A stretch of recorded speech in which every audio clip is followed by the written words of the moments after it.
Apa yang Anda lakukan ketika memiliki kekuatan super, menyelamatkan saudara-saudara kita di jalur Gaza, menumpas kejahatan di kelurahan setempat, meningkatkan APBN, melunasi hutang negara, atau memajukan visi misi Pegadaian?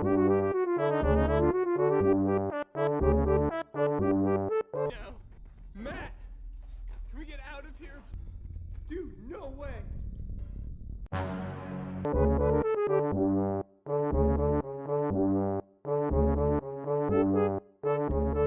Halo para fans dimanapun Anda berada, kali ini saya akan merangkum sebuah film berjudul Chronicle tahun 2012, dan kita tahu bahwa film dengan konsep found footage selama ini hanya bergenre horor seperti The Shallows dan lain-lain.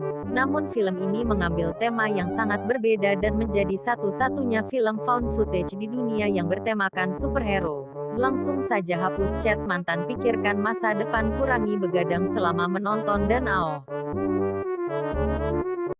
sebagai gambaran awal, film ini akan mengisahkan 3 orang pemuda yang tidak sengaja mendapat kemampuan super layaknya superhero dunia seperti Wiro Sableng, Angling Dharma, dan Samsons Betawi. Film ini sebenarnya akan berfokus pada tokoh utama bernama Andrew yang baru membeli dan memiliki sebuah kamera dengan tujuan untuk merekam segala sesuatu di sekitarnya. Andrew sendiri lahir di sebuah keluarga yang cukup menyedihkan, di mana ibunya sedang sakit keras dan ayahnya seorang pemabuk berat mantan petugas pemadam kebakaran. Mom, hey. Pada adegan dia ini sedang dijemput oleh sepupunya bernama Mamat, tapi sering dipanggil Matt. Dia adalah satu-satunya orang atau teman yang peduli kepada Andrew. Are you not coming in? Andrew sendiri tidak memiliki teman di sekolahnya dan justru sering menjadi bahan bully bagi orang-orang di sekitarnya. What is this? You're on a film, man. Pretty on camera. Come on, you piece of shit from the hole. Oh, guys! This is my street. Oh, great. Hey, film me! Don't film me! Saat di rumah pun mengalami perlakuan yang sama, di mana ayahnya sendiri seringkali berbuat kasar kepada Andrew.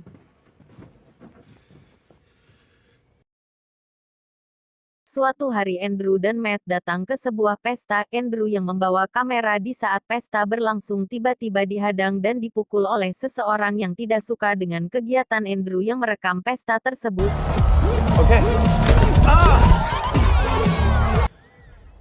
Andrew pun keluar dan membersihkan kameranya. Tidak lama muncullah seseorang bernama Steve. Steve sendiri merupakan siswa yang cukup populer karena dia adalah kandidat calon ketua OSIS di sekolahnya. Steve Montgomery. Yeah. Saat itu Steve meminta Andrew untuk merekam sesuatu yang ditemukannya bersama Matt di sebuah hutan yang tak jauh dari sana. Mereka menemukan sebuah lubang di tanah yang sangat misterius. Lubang tersebut mengeluarkan suara yang cukup aneh yang membuat kamera Andrew mengalami gangguan frekuensi. Karena penasaran, mereka bertiga pun masuk ke dalam lubang tersebut. Oh. Hello? Plato's allegory of decay. Ternyata di sana terdapat semacam batu kristal raksasa yang menyala. Saat Steve menyentuhnya, tiba-tiba kristal tersebut berubah warna dan hidung Steve seketika berdarah. Frekuensi yang ditimbulkan kristal pun semakin kuat dan kamera pun mati.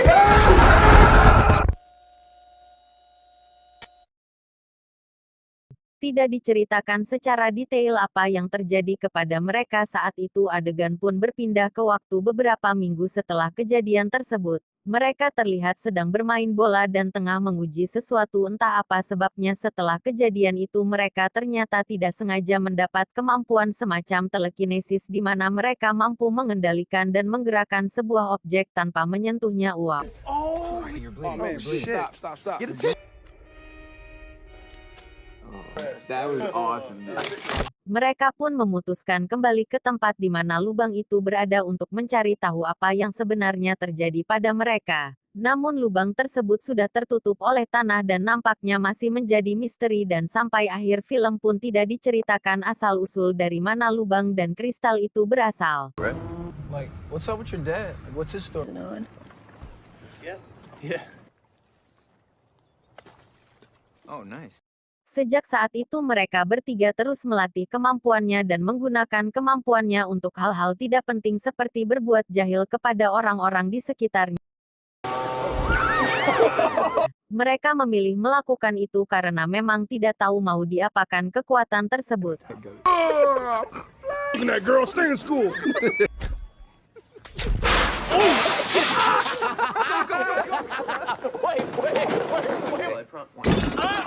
Oh snap! Like I said. I actually did want to be a police officer. Oh, seriously? Dude. Oh, come on. That is so messed up. It was a failed attempt, though. What? What? Dude. She can't find me. Di suatu titik saat mereka sedang berkendara tiba-tiba ada sebuah mobil di belakang yang terus mengklakson. Andrew berinisiatif untuk memberi pelajaran namun sepertinya dia terlalu kebablasan.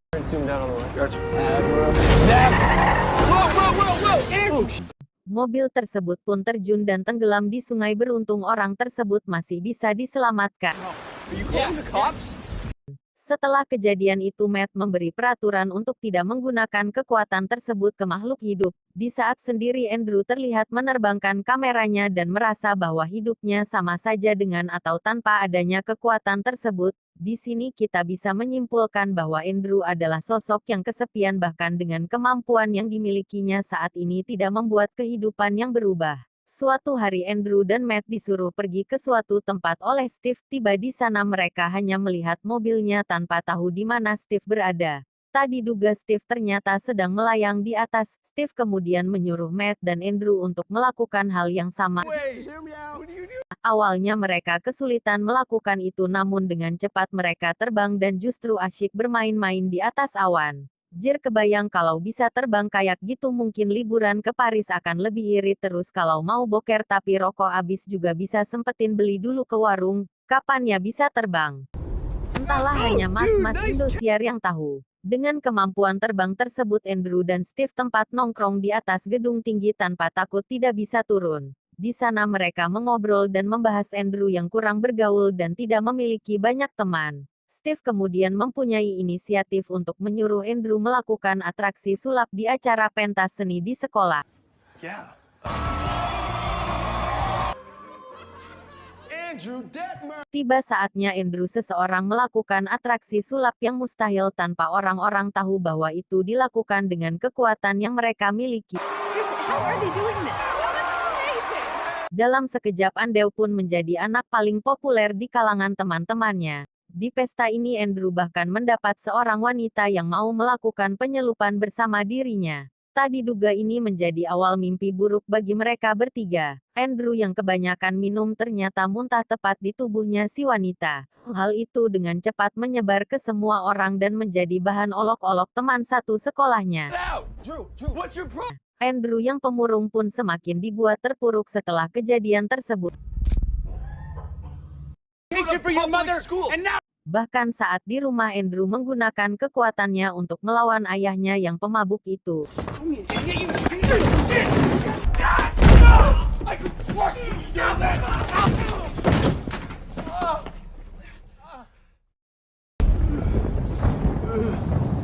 Singkat cerita Andrew pun menenangkan diri dengan terbang di atas awan yang mendung dan berhalilintar. Tak diduga Steve menyusulnya karena khawatir dengan keadaan Andrew. Namun Andrew mengusirnya dan meminta Steve pergi dari sana. Steve yang simpati terus memaksa untuk turun dan justru malah membuat Andrew marah.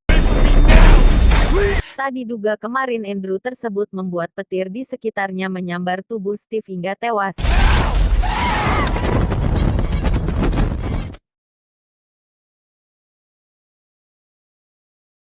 Steve pun akhirnya dikebumikan dengan diiringi lagu Nina Bobo.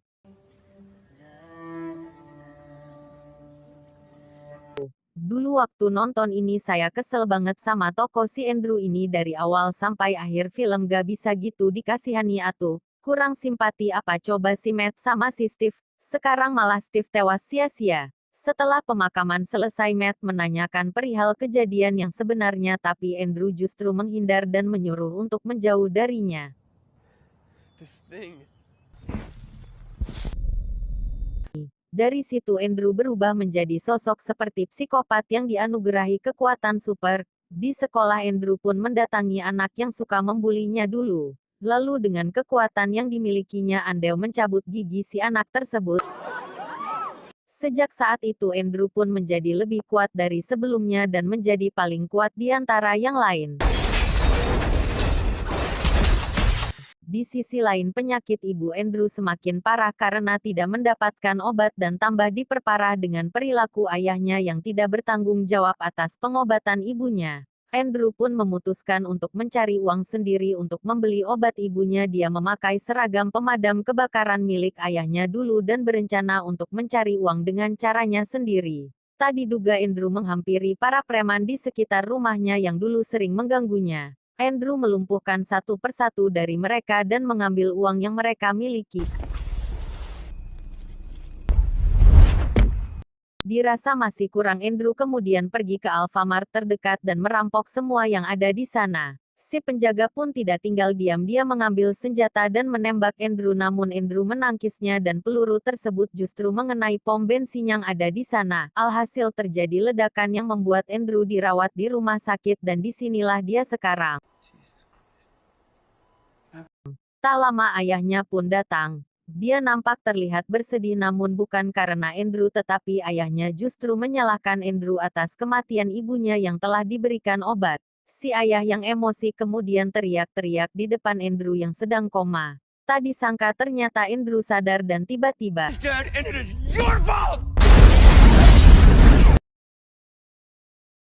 Go back and take the medicine I said. Di sisi lain Matt dan pacarnya yang sedang akan menjenguk Andrew langsung dikejutkan saat dia melayang sambil menyandera ayahnya. Andrew pun langsung menjatuhkan ayahnya. Sontak hal tersebut membuat semua orang terkejut termasuk pacarnya Matt yang sedang memegang kamera ini. Matt kemudian mengajak pacarnya untuk naik mobil dan pergi dari sana. Di tengah perjalanan tak diduga mobil yang dikendarainya tiba-tiba terangkat dan terbang ke atas. Di atas sana sudah ada Andrew yang sudah menunggu. Mobil pun dijatuhkan tapi pacarnya berhasil diselamatkan. Stay here, okay? Orang-orang yang ada di atas gedung tiba-tiba dikagetkan saat Andrew memecahkan kaca dan mengambil kamera mereka semua. Matt pun menghampiri Andrew dan memintanya untuk menghentikan ini semua. Namun Andrew yang sudah dipenuhi emosi sekaligus kesal karena wifi tetangganya mati, tidak menghiraukan kata-kata Matt. I'm an apex predator. Dari situlah terjadi pertarungan sengit di antara mereka. Seisi kota pun dibuat hancur oleh Andrew.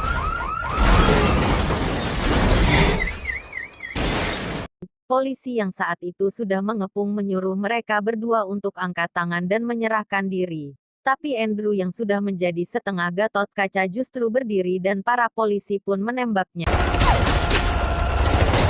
Tak diduga Andrew berhasil menahan semua peluru layaknya si Luffy. Mobil dan para polisi pun berhasil dipentalkan.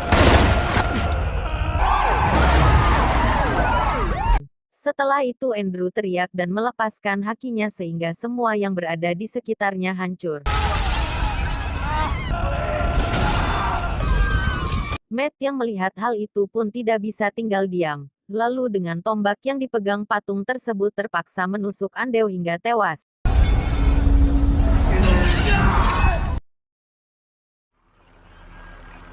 Matt pun terbang dari sana.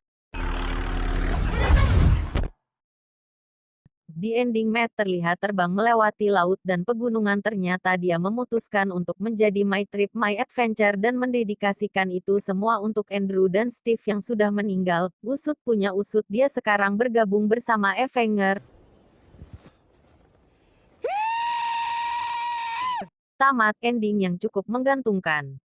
Secara alur cerita film ini cukup sederhana dan mudah dipahami karena memang mengedepankan sisi realistis dari kehidupan remaja yang sebenarnya. di mana konflik yang mereka alami masih sekitaran kehidupan keluarga dan lingkungan sekitar mereka. Dan saya pribadi cukup dipergoblokkan saat berekspektasi bahwa mereka akan mengambil konflik global di mana mereka harus menyelamatkan bumi atau manusia dari ancaman monster atau tokoh maklampir yang mendapatkan kemampuan serupa, tapi memang dengan plot yang dipadatkan semuanya berhasil dipresentasikan dengan cukup baik. Ya, walaupun plotnya loncat-loncat karena memang film found footage ya seperti itu. Dan sampai saat ini saya masih dibuat kesal dengan sosok si Andrew, anjing. Coba dia gak marah-marah gak jelas gak mungkin kejadiannya seperti itu. Ya mungkin sistematis sia-sia mereka akan lebih mengeksplor kekuatannya, mungkin mereka bertiga akan berhasil menyelamatkan Tuan Crab dari plankton. Dan mungkin corona gak akan menyebar, mungkin sekarang kita gak di lockdown. Mungkin juga saya nggak jadi pengangguran. Sumpah saya kasihan sama si Steve, kurang baik kumaha coba. Dia mau berteman dengan Andrew. Dasar nggak tahu diuntung. Lu tuh emang goblok. Dari dulu cuma bawa sial. Dasar kadal monyet, anjing muka gepeng, buaya buntung, babi ngepet, garangan brontosaurus, tai lalat digoreng, selangkangan basah, hamil di luar nikah, pit, sial. Selebihnya film ini cukup berhasil menyampaikan pesan bahwa saat anak muda yang labil harus menerima sebuah kekuatan super, mereka jelas tidak siap dengan tanggung jawab sebesar itu. Hikmah yang bisa diambil dari film ini adalah seperti kata salah satu teman nongkrong saya, kekuatan yang besar butuh tanggung jawab yang besar pula. Maka dari itu kita disarankan untuk tetap istiqomah dan tidaklah seorang membuat dosa melainkan kemudaratannya kembali kepada dirinya sendiri. Dan seorang yang berdosa tidak akan memikul dosa orang lain. Terima kasih semuanya, cukup sekian dari saya. Salam pengangguran sejahtera.